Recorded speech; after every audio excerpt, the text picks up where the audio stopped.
1947, Roswell, New Mexico.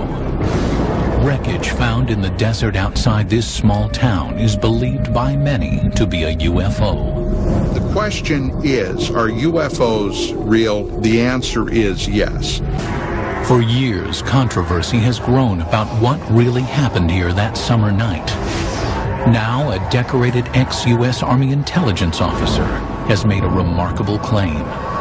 He says that not only are UFOs real, but that the U.S. military harvested advanced technology from them.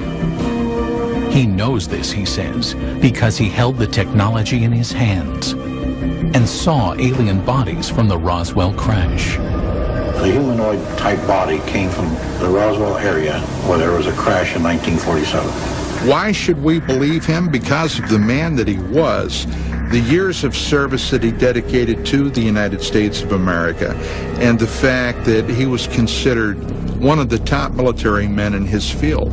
Who is this person? What did he do in the past? What were the things that he has said in the past that have come to fruition? According to Lieutenant Colonel Philip Corso, he was responsible for bringing alien technology to military labs and civilian scientists.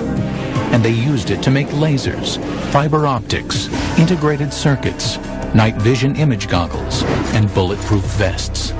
We are looking at crashed flying saucers, or ones that are shot down, and we're trying to figure out how they work. Others are skeptical that alien technology jump-started the military-industrial complex. That's a peculiar kind of lack of self-confidence in human ingenuity. I found that Philip Corso wasn't telling the whole truth about a number of things.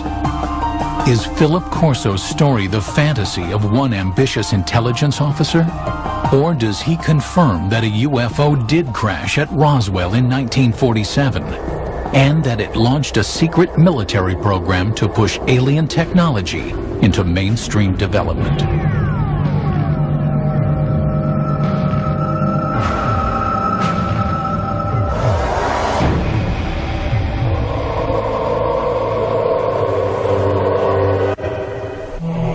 Summer 1947. Major Philip J. Corso is on patrol at the Army base at Fort Riley, Kansas, when he encounters something that will challenge everything he knows about heaven and earth. Corso was a career military man, a respected intelligence officer, and an artillery commander with his finger on the nuclear button. But inside a crate in a deserted building, Corso swore was a being from another planet. Corso would publish an account of this and other revelations in a book called The Day After Roswell, a New York Times bestseller when it came out in 1997. In one of his book signings, 5 colonels came to him and verified that my father was right on with everything that was written in the book. Corso died in 1998. But the material he presented in his book is still controversial. Now, for the first time, the full story of his military career and his startling UFO allegations are being told on television. 1942, the year after the Pearl Harbor attack. Philip Corso, a small-town boy from Pennsylvania, is drafted into the Army. During World War II, he trains as an intelligence officer, and afterward, at the age of only 29, Corso becomes a spy hunter in Rome. His mission, to seek out and terminate Soviet agents. When the United States Army occupied Rome, what they wanted to was make sure that the post-war government would be a friendly government, not a communist government. A position with a lot of authority behind it. The man was regarded as an up-and-comer. By April of 1947, Corso returns to the United States for additional training at the U.S. Army's Intelligence School at Fort Riley. 3 months later, in July 1947, comes that fateful night when he claims he has the encounter that shakes him to his core. 32-year-old Corso is the post-duty officer, an assignment that puts him in charge of security at the base. That evening, Fort Riley is buzzing with rumors. 5 trucks containing debris from a mysterious aircraft accident in Roswell, New Mexico, have arrived at the base in Kansas. Corso, with his training as an intelligence officer, is intrigued by the shipment. At about 11 p.m., Corso says he enters the building where the Roswell shipment is stored. A guard on duty tells Corso that he has already looked into one of the crates making up the shipment and cannot comprehend what he's just seen. Corso then says he has a look for himself. And he sees these, they look like coffins. They're little, they're like kid coffins. Can't figure out what that is. So he goes and he picks up the tarp. It looked like a thin body, and a humanoid with a sort of a big head on it and eyes, but not too long, and not the shape of it was not as wide, as I say, as our bodies are. Corso says this was his first encounter with extraterrestrials, but it would not be his last, nor his most significant. Later, he would be given top-secret files and alien artifacts that, he claims, would generate a new technological world order. But in 1947, that day was still a decade away.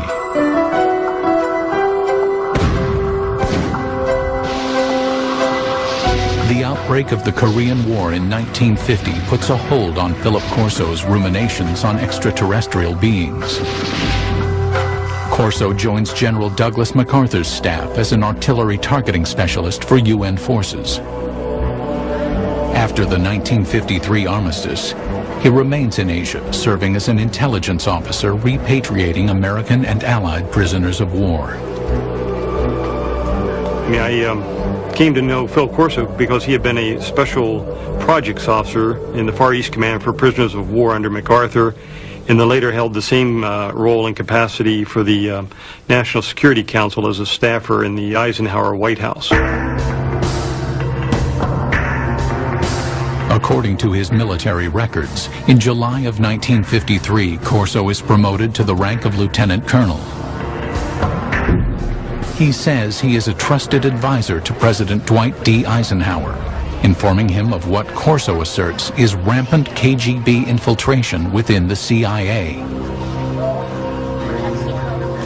And Corso was screaming about this in the National Security Council to Eisenhower.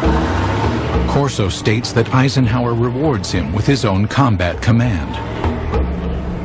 In 1957, military records confirm Corso is placed in charge of an artillery battalion at Red Canyon Missile Range.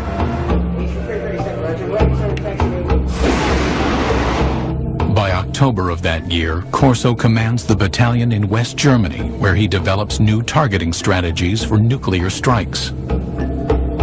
He's shown he can do the one thing, he'll follow orders, but he's shown initiative. He had sole command of a nuclear weapons battery. Now, in the event that war would have broken out with the Soviet Union in the 50s, when Corso was in Germany, he would have had sole authority to release his nuclear weapons. But after Corso returns from Germany, his career dramatically changes direction. The gifted intelligence officer, fearless spy hunter, and artillery commander who controlled the world's most powerful weapon now becomes a reservist in the National Guard. In October of 1960, Corso is virtually in retirement, a part-time unit advisor to a National Guard base in Maryland. You could say it meant that some people were displeased with him, but it's just as easy to say he didn't have what it takes. But Corso's supporters believe Corso is being groomed for his most important and most secret assignment. Now there is a big green hand running his career. That big green hand is the hand of Arthur Trudeau. Philip Corso has a powerful mentor in Lieutenant General Arthur Trudeau.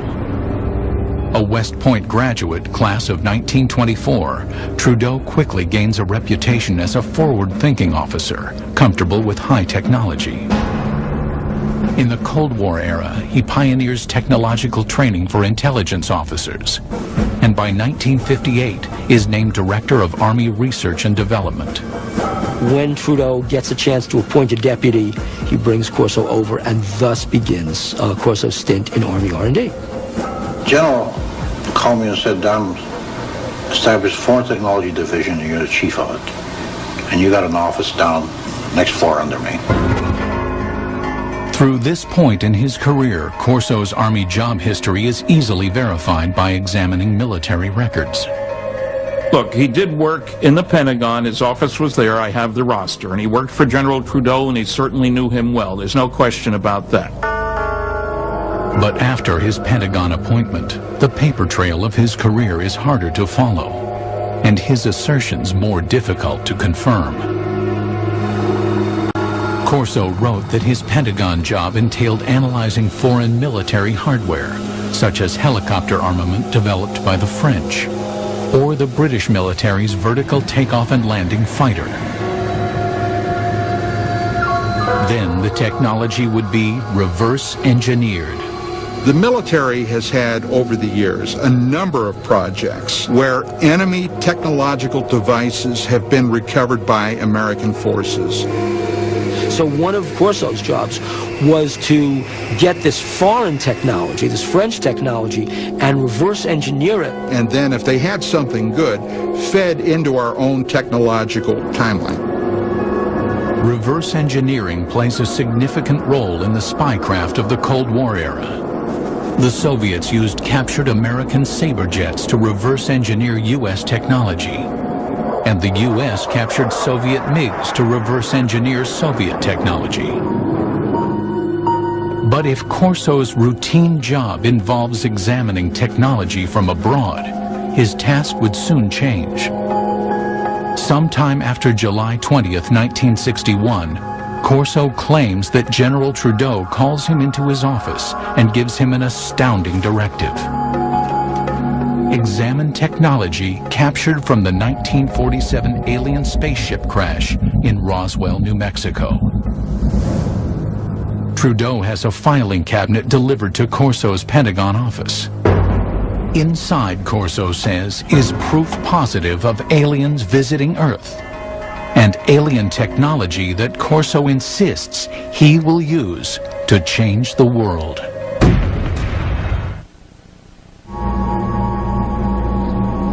In 1947, Philip Corso claimed to have seen alien bodies from the infamous UFO crash near Roswell, New Mexico. Corso's description is consistent with those who claim to be eyewitnesses to the crash. The aliens, according to these witnesses, were 4 small human-like beings with 4-fingered hands, thin legs and feet, an oversized head, and large almond-shaped eyes. These descriptions purportedly appear in these classified documents prepared by government investigators. To this day, the documents have not been authenticated.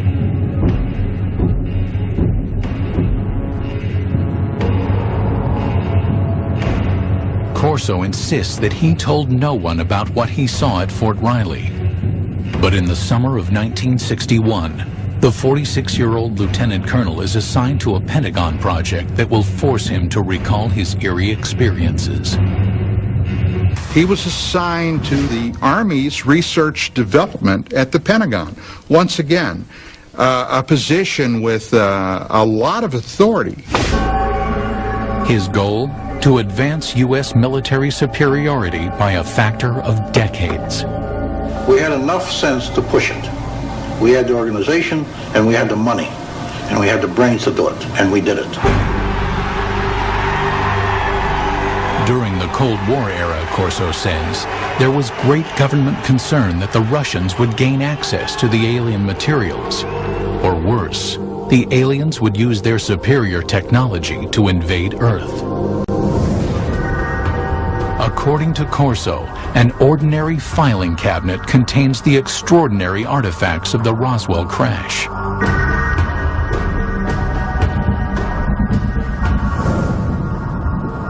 A piece of super strong metallic cloth. Corso contends it may have protected the alien pilots in their spacecraft. A tube that appears to shoot a searing red light. Corso thinks it might be a surgical instrument or a weapon. An alien-made headband that, according to his military reports, might have been used to transmit thoughts or control the alien craft. An imprinted set of miniaturized circuits, perhaps a prefabricated microcircuit.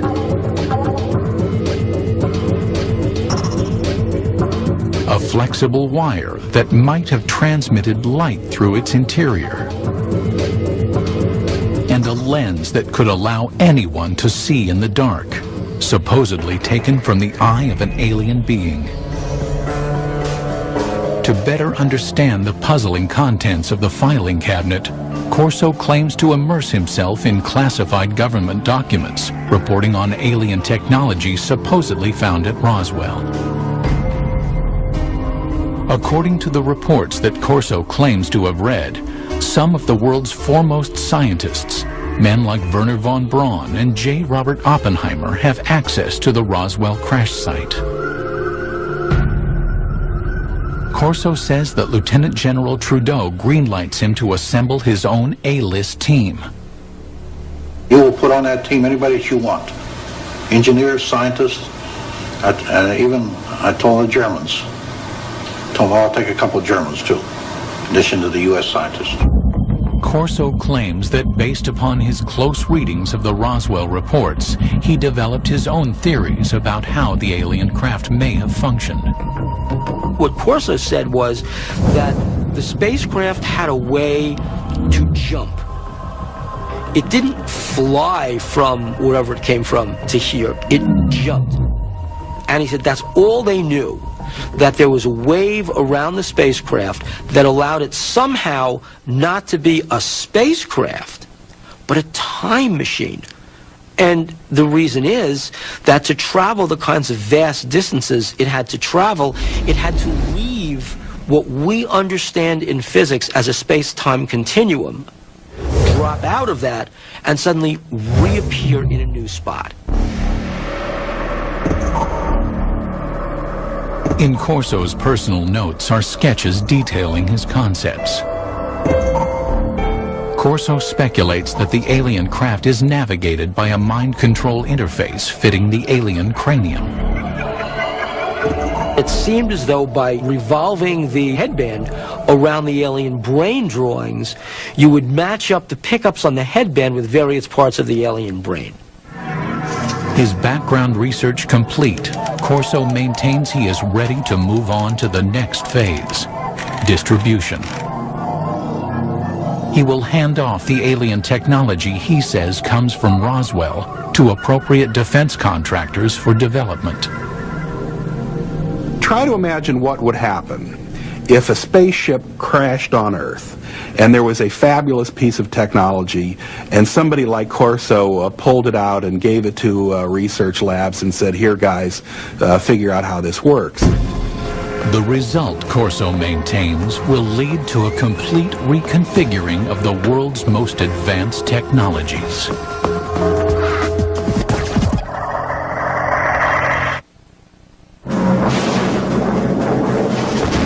In the early 1960s, America's military might is directed toward fighting the Cold War.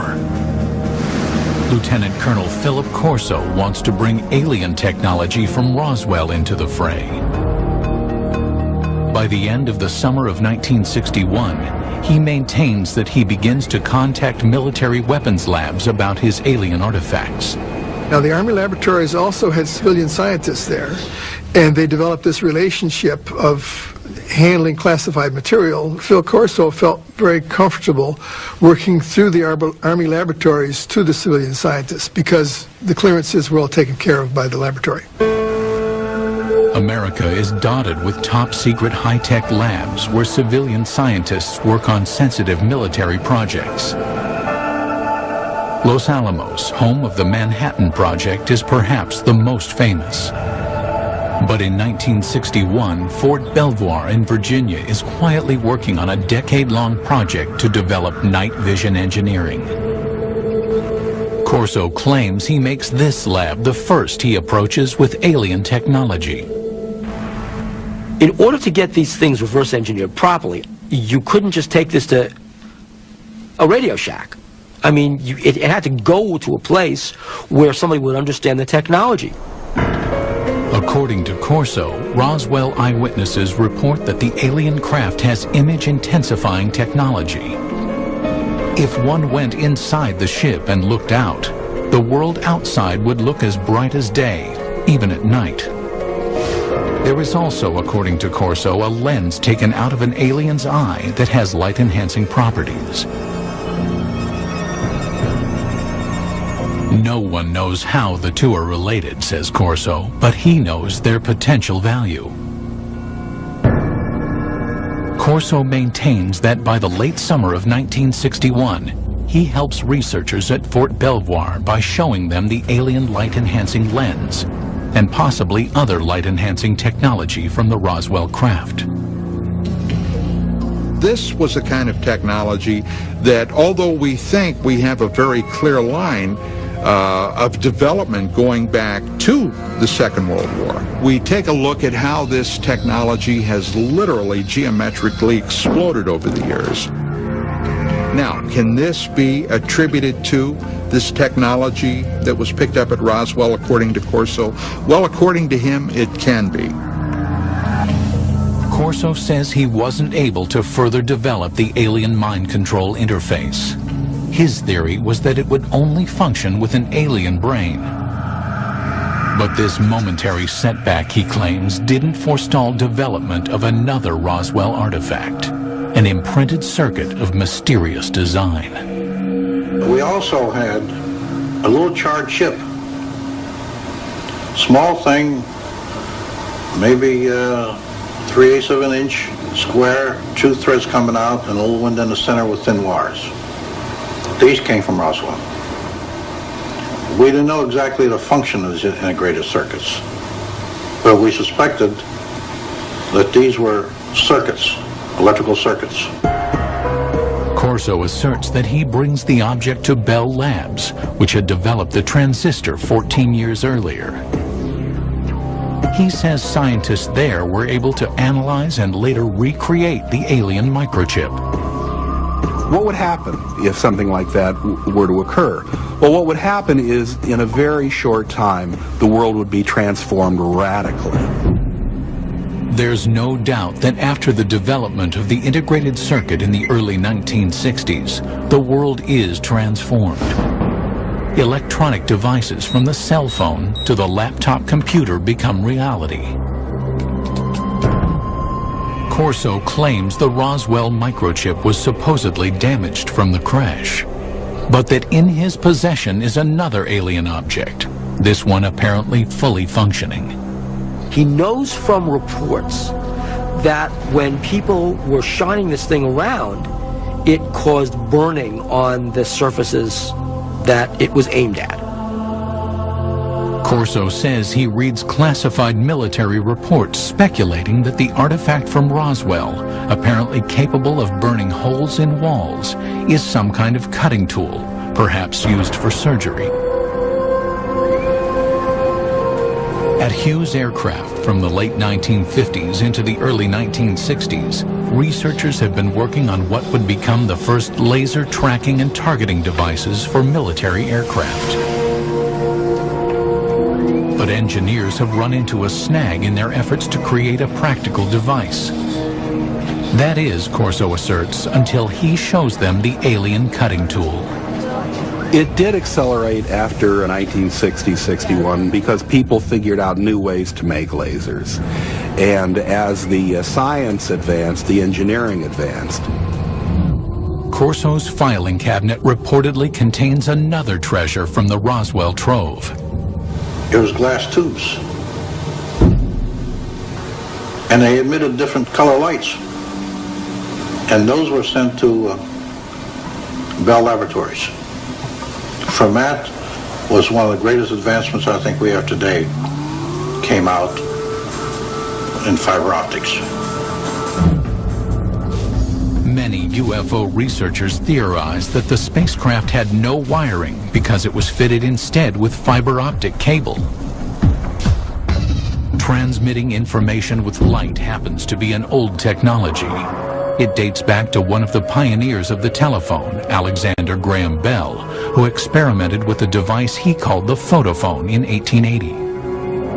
Most people have never heard of it, but back in his day, serious scientists thought that the photophone was a more impressive invention than the telephone. The photophone was a way that you could transmit a voice signal over a beam of light. Corso's research tells him that data transmission via light had failed because scientists could not direct a beam of light around corners. But Corso contends that the Roswell artifacts might hold the answer. They were looking at this glass fibers and say, wow, the light actually turns a corner. How can light go in curves? And then they concluded the reason for that was because it had a cladding wrap on it. The cladding was the key discovery you had to make in order to make fiber optics work. Although it would not be until the 1970s that fiber optics were in general use, UFO researchers believed that the cladding wrap on the alien artifact, an outer covering on the fiber that guided the light, made it possible for earthly fiber optics to advance. Corso also says he examined some curious super strong fibers that his military reports claim come from the aliens' flight suits. The first thing of the fabric that amazed me was a thread that I couldn't cut with a razor blade. Just a thread. In his book, Corso offers a theory about the fibers composing the alien flight suits. The alien bodies, probably the more vulnerable aspects, were protected from what had to be incredible energies by the super tenacity of the fabric, which somehow formed a shield. And Corso said they didn't put these on, they were woven around them. In other words, they spun them like a cocoon. According to Corso, he wonders if these super strong fibers could be developed into super strong bulletproof shields for law enforcement and military use. Corso said that the Army tried to bring it to the University of Colorado to try and fabricate this technology. The mid-1960s saw great advances in super strong fabrics that used polymer technology, the type of molecules that Corso claimed were present in his alien fabric. In 1965, Kevlar was invented, a fabric that would be used in bulletproof vests. More proof, according to Corso, of the impact of alien technology. There's no denying that the period Corso works in the Pentagon coincides with a period of rapid technological growth in the United States. Corso's supporters say alien technology played a role, but others see things very differently.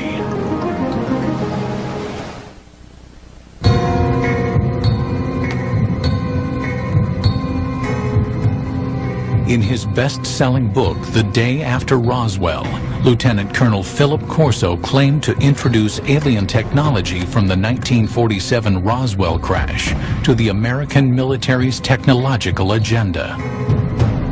But others say that the scientific leaps of the 1960s were not made by one hero, and not with the help of aliens.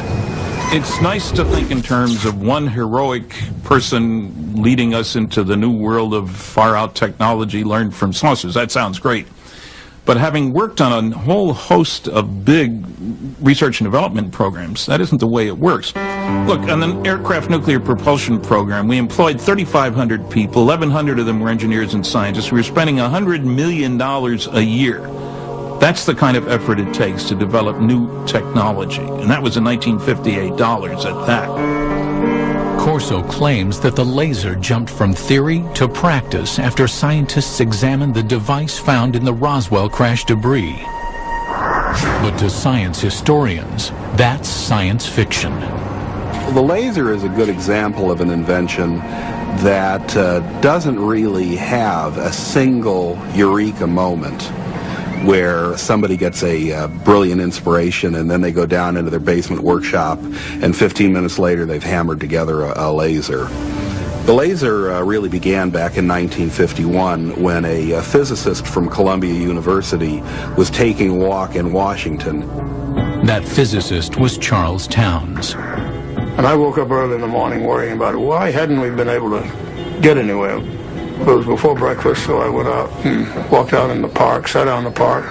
Suddenly I said, hey, wait a minute. We can get a whole collection of molecules all in excited states with excess energy. And I wrote down the numbers to see now, could I make it oscillate? And it took him 2 years and $50,000 in government grants before he could come up with the very first barely operable microwave laser.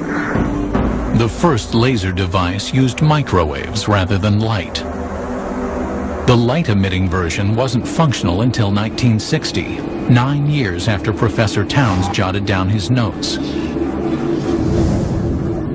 As for aliens jump-starting the process, No, aliens had nothing to do with the technology of the laser, nor do I. Unfortunately, I don't think aliens have given us any new information yet. while the laser's development was slow and steady, the integrated circuit advanced rapidly. But the greatest progress was made by scientists well after Corso retired. The real breakthrough happened in 1971 when a guy named Ted Hoff conceived of the idea of putting an entire microprocessor on one piece of silicon, a computer on a chip. Basically what happens in an integrated circuit is that you are controlling the flow of electrons, or actually in some cases the absence of electrons. Ted Hoff, known as the architect of the microprocessor, started working on integrated circuits in 1968. Hoff disputes Corso's claim that an alien chip captured from the Roswell crash made an earthly version conceivable. If you have a crash scenario, there's presumably damage done, and that damage may make the device even harder to analyze. And even if you had the device, you'd really want a context. If you had seen this device in those days and had no context to put it in other words, what's it used for, you'd even have less chance of understanding it. Hoff also says that to reverse engineer an integrated circuit, as Corso claimed happened in 1961, you would need a scanning electron microscope, which was not invented until 1966. Even looking at devices today, the resolution of the devices are such that ordinary optical microscopes really don't reveal them. So you need something more sophisticated. I don't think at that time anybody would have been able to figure out what it was. Philip Corso also claimed that his alien fiber optics cable inspired scientists. But science historians don't support his assertion because fiber optics required a convergence of technologies occurring over decades of development. The idea really became interesting in 1965 when lasers were available and people suddenly realized there was a commercial use for fiber optics. So shortly after that, the project was tackled by a trio of inventors at Corning, and they came up with a successful fiber optic in 1970. The highly directional light of a laser improved signal strength. The team of researchers at Corning Glass created a form of fused silica. This super pure glass material was capable of carrying 65,000 times more information than copper wire. This made fiber optics commercially practical, 10 years after Corso claimed to have accelerated the technology. That's the real achievement that Don Keck and Peter Schultz and Bob Maurer came up with when they were at Corning. It was coming up with this completely unexpected way to make glass. Corso also stated that he inspired a quantum leap in image enhancement technology. But science historians say the technology of turning night into day was also decades in the making. Progress increased so incrementally. It goes all the way back to the 1940s when image intensifying radar scopes were issued to Allied troops in the Pacific Theater. The first night vision gear employed thermal imaging. Developed by the Germans during World War II, it brought heat energy into the visible spectrum using an infrared light and a receiver. Then, by the early 1960s, William Spicer, a Defense Department researcher, had created image intensification technology. Fort Belvoir scientists built upon his work. Image intensification requires no additional light. Functioning like a radio receiver for light waves, it amplifies existing light. Today's image intensifiers are small enough to be worn as goggles and are capable of amplifying light by a factor of 35,000. Scientists suggest that if Corso really had an alien image enhancer, showing it to researchers in the 1960s did little to advance the technology's measured progress. The engineering that was required just progressed at a very slow rate. Making night vision work was largely the result of really brilliant engineering. Finally, according to technology experts, Corso's super tenacity fibers came not from alien spacesuits, but from years of research by a scientist named Stephanie Kwolek, who worked at the DuPont Company. She learned how to organize super strong chains of atoms in 1965, and by 1971, Kevlar was on the market. The theory that something like Kevlar came off a flying saucer strikes me as being insulting to someone like Stephanie Kwolek, who poured enormous amounts of effort, years of her life, tremendous dedication and brain power went into cracking the secrets of nature. Furthermore, some skeptics insist Lieutenant Colonel Corso simply didn't have the technical background to run a reverse engineering program. I read something he'd written years ago and found that it was not high-tech. I worked for General Electric, Westinghouse, General Motors, TRW Systems, McDonnell Douglas, with lots of technical people. I'm a physicist myself. And I saw nothing in what Corso had written that gave any indication of his having the knowledge, the skills, the talent, the background to handle stuff like this and get it into industry. Corso had an answer to this objection, claiming that his team of A-list scientists helped him interpret the Roswell cache. I didn't have the training or the background for something. You know, they got highly technical. But fortunately, the German scientists were there. I knew von Braun, and I knew Hermann Obert. Obert was a man that said we've been helped. And we had to keep it quiet to protect our budget, to protect our organization. For doubters, there is also the issue of Corso's rank. A lieutenant colonel, some argue, wouldn't be running things as Corso claimed he was. I think an indication of his value to the military would have been given by the fact that he was not a full colonel, despite all his years in service. But others stand by Corso's assertions, particularly those who say they're familiar with the way the U.S. military functions.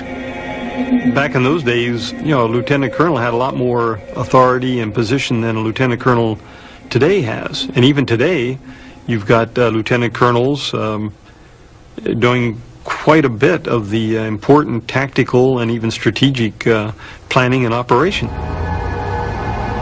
The History Channel contacted the military contractors Corso claims to have worked with, and all say there was no alien involvement in the technologies Corso says he jump-started. No memos, directives, or paperwork of any kind exist to directly support Corso's assertions about reverse engineering alien technology.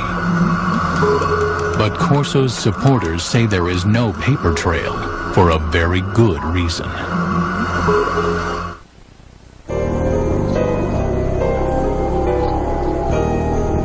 Among those who believe there was an alien crash near Roswell, there is consensus on one concept. The U.S. government systematically suppressed the truth. The government of the United States and other governments around the world have gone out of their way to keep that wrapped up inside a riddle that's smothered by an enigma. Philip Corso says he also had to keep his reverse engineering program under wraps. We couldn't discuss it. We made a decision. It cannot be discussed outside of us. We're doing good. We have the authority, we have the money for our R&D projects. Well, that's fine. Let's keep it that way. Let's not get mixed up in the murky area of whether they exist or not. As for Corso's contributions to the advancement of science, skeptics say that the technology he claimed to have pushed forward was ready to emerge anyway. As proof, they offer up the mind control headband, one alien technology that Corso did not claim to develop. Today, it's well on its way to becoming a reality without his help. Since the 1970s, scientists have been experimenting with using EEG readouts of brainwaves to provide feedback and change behavior. It's now possible to use EEG feedback games like this one to learn how to manage brain states. But mind control technology has advanced even further than that. Going to open the first email, which says congrats. It says in 2004, researchers received FDA approval to test tiny brain implants designed to allow disabled people to control computers using their thoughts. Next, I'm going to paint a circle.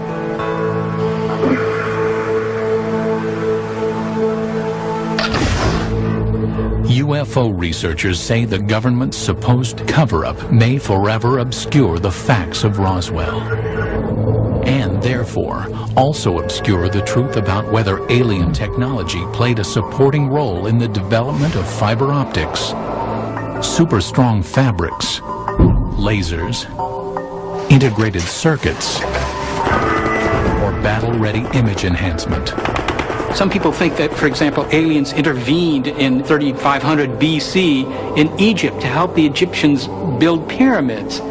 You know, well, doggone it, the Egyptians of 3500 BC were fully capable of putting big blocks on top of other big blocks, right? If the Egyptians had suddenly developed cell phones or something like that, then I would say, okay, there's intervention there. But that's not what they did. But while Lieutenant Colonel Philip Corso might be questioned, his ideas deemed controversial, and his predictions dismissed as the stuff of science fiction, his impact on UFO legend and lore can never be minimized. The military, the Pentagon, the government of the United States does not give that type of authority to a loose cannon. This man was highly regarded, highly respected.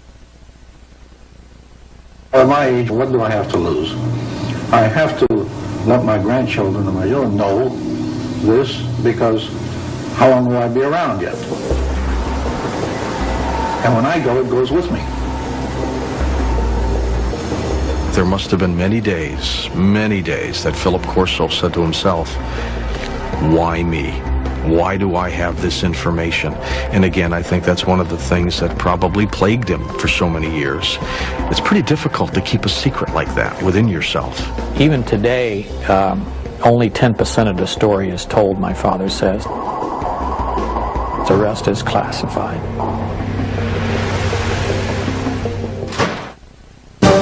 Josh Bernstein invites you on a cross-continental journey. Join me on a quest to learn the truth about a 3,000-year-old Temple of Doom. From the mountains of Peru to the jungles of the Amazon and way out to the Pacific Ocean. Let's go. The real Temple of Doom on Digging for the Truth, next.